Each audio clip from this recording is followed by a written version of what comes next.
Paano ba naman hindi naman tayo magka-ano, si RR? Si RR? Dati RR, ay patanong ko? Sige ha, tatanong kita.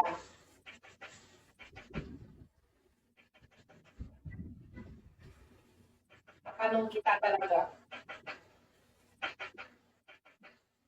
Ang laya kasi. Walang picture eh. Sabagay, hindi ka naman nakakasama. Oo nga eh, hindi naman ako lagi nakakasama sa inyo eh. Kayo-kayo lang naman kasi hindi naman ako sumasama. Kasalanan mo din, di ba? Kaya marami tayong mga ka-fam na hindi ko kilala.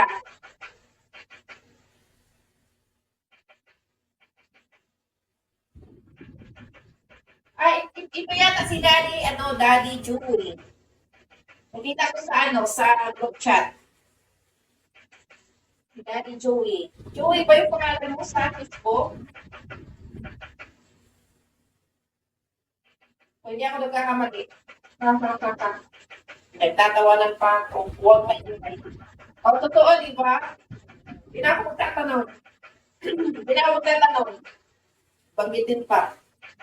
Di mo na naman ibang daddy doon. Ikaw lang naman. Siyempre. Ngayon na lang pupunta sa ano mo. Yung daddy na daddy sa lahat na nagsusupport sa mga sa mga kakap.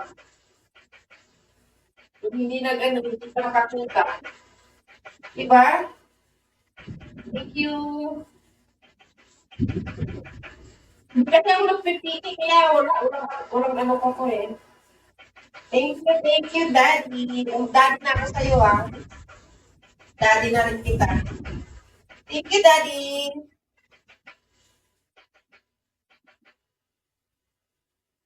Matutulog ko sana ako. Busy nga ako. Kasi matulog na ako. Pero dami kong viewers. Baka sakali magbibigay ko ng tag-iisa-isa. Sino ba kapag-anak mo sa COS? Si Ate RR. Si Ate Joe. Sila lang yung kamag-anak. Ayun lang. Si MJ. Sino pa ba? Yun lang, yun. Sila lang. Tapos yung iba naman dyan, mga kapitbahay ko lang, mga kapitbahay namin yun. Dati natin parang nasa Sibugay ako nakatira.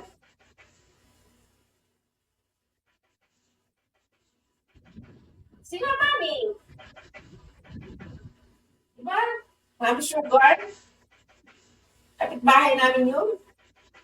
Kapabata. Kapabata lang sa kababata pa.